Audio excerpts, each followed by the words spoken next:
You ever have something ripped away so suddenly, so violently, it feels like the world is just daring you to give up? Yeah, that happened to me.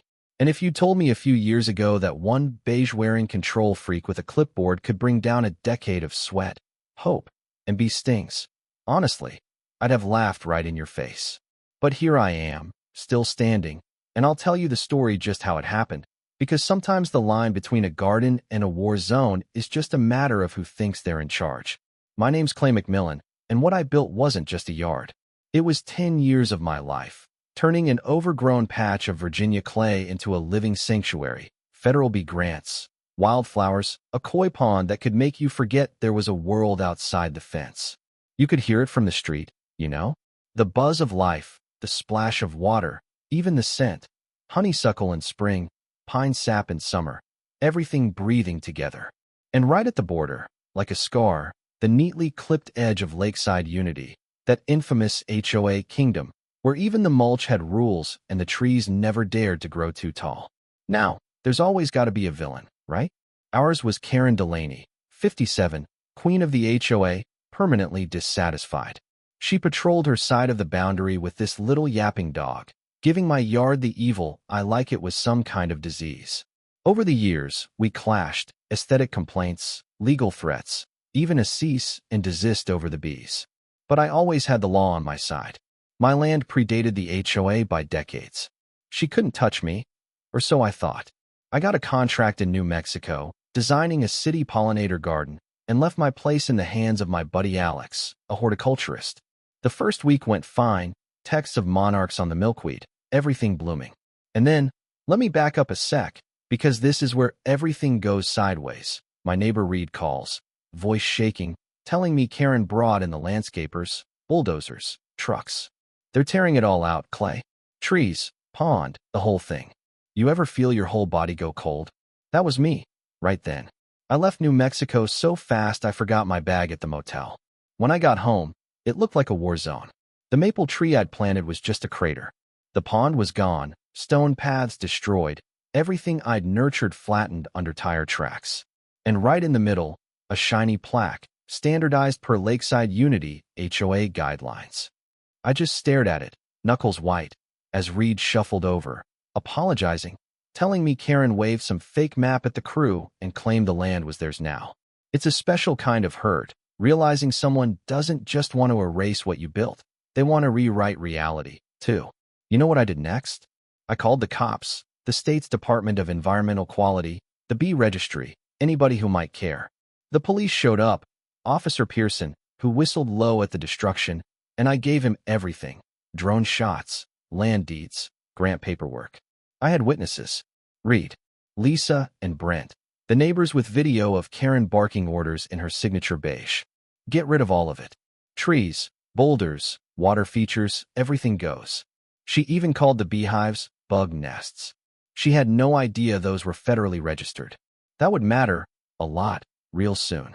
The landscaping company was long gone, but Lisa snapped a photo of their truck, Greenrise Landscaping. I called them. Their legal guy was suddenly very interested in talking to me when I mentioned environmental violations. Seems Karen had handed them a doctored map, and now everyone was scrambling. But the real game changer was Dr. Emily Whitman from the Department of Environmental Quality. She told me this wasn't just property damage. This was a violation of state and federal environmental law, protected habitat, registered pollinators, native species. They were coming out to document everything. You're not messing around, the cops said, and I just shook my head. Not anymore. You take a man's garden, you better be ready for what grows back. Karen, of course, came by in person, sunglasses, fake smile, and backup in the form of Darren, the site manager. She tried to act like this was all perfectly reasonable, something about harmony, order, unity, and my visual discordance. I told her straight, you can't vote your way into annexing private land. She waved it off. This isn't about law. It's about home values. Yeah, that's when I handed her my property survey and pointed out, for the record, that she'd just bulldozed a state-registered ecological zone. For a split second, her smile cracked. Then she warned me to expect legal action and stormed off, heels sinking into the mud she'd made. But I wasn't alone anymore. Reed brought drone footage, His nephew just happened to be flying over the yard when the demolition started. We handed everything over to Dr. Whitman, who documented every stump, every root. They really thought this would fly, she muttered, marking out the crater where the pond used to be. These were protected lilies. State code violation. When she told me the damage estimate could top $400,000, I just nodded. 10 years to build, gone in an afternoon. Then my lawyer, Mason, calls me up. Good news and better news, he says. Turns out the HOA never even filed a boundary expansion. Karen's map? A bad Photoshop job, county seal and all. He forwarded it to the Attorney General.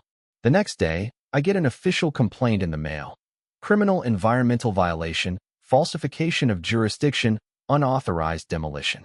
The story hits local news. HOA declares war on bees. And suddenly, there are cameras outside Karen's perfect little gate. She tries to hide behind a landscaping brochure. The state announces formal charges: forgery, trespass, environmental destruction, the works. Karen's last gasp is to file an injunction, claiming my bees are biological terrorism. I kid you not.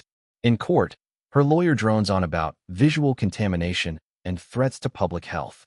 The judge dismisses it in minutes, citing state-registered pollinators and actual, law. Karen's face when the gavel came down. Let's just say, that's an image I keep for rainy days. But here's the twist nobody saw coming. The community turned on her.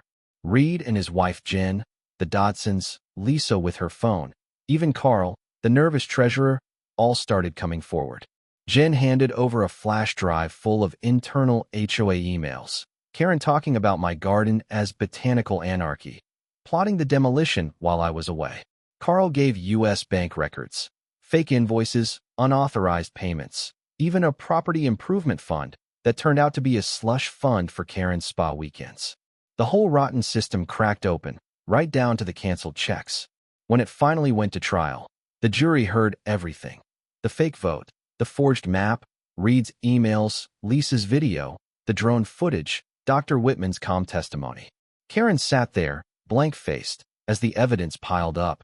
Intent, collusion, destruction, and fraud. The jury didn't take long. Guilty on all counts. 12 years in prison. I didn't cheer. I just felt this deep, heavy relief, like the world was finally righting itself. But it didn't stop there. The court ordered the HOA dissolved. Their assets, nearly $200,000, were seized to pay restitution.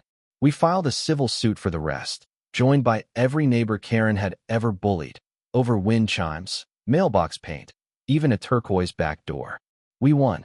The Harmony Center, their fancy office, was auctioned off. The final tally, close to $1 million in damages.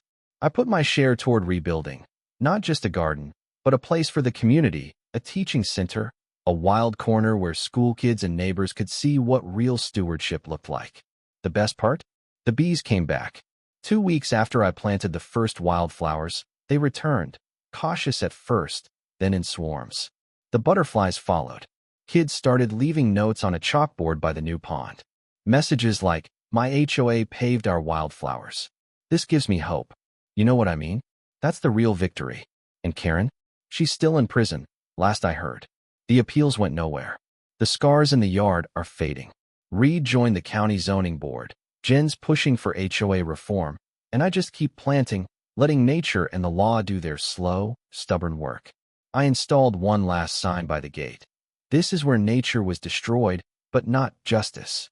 Every morning, I walk the path, and I think about everything that tried to keep this place from thriving.